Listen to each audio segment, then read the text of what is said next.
ya nên sẽ đủ cú chỉ bao cái lu cú oa đâu có xa lì có xa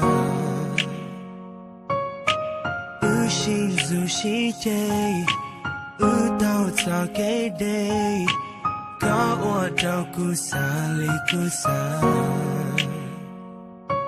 là cú oa chỉ trong nó có là sao bóng sẽ thêm mà yêu mua ý tu là sao cả của mua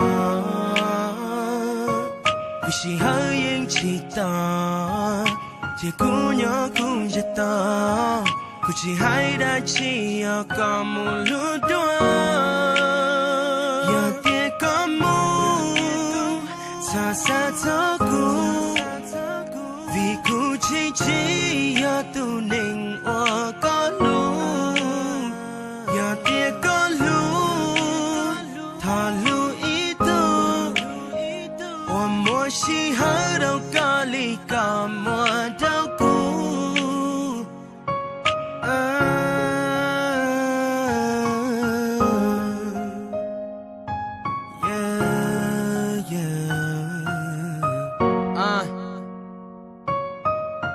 I told myself a million times, my heart keeps breaking, so I just keep writing rhymes.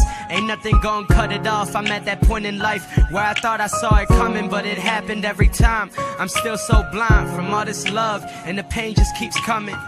We did nothing, we chained each other up, and we became slaves of this thing called love. But your temper was crazy and mine was still thumping. Fuck what they said about us, I'm just trying to talk to you. Lost in the game we played, so I guess we both lose. I'm stressing and it's something that I know you would have seen, cause the more I look at you, you're just a reflection of me. Too prideful, and in a way you stand too strong. Too emotional to try and admit to me what was wrong. This is crazy even though the season changed. Thought I had it all together but the songs remain the same. Songs remain the same. xa xa cho cũ vì cũ chỉ ở tu nên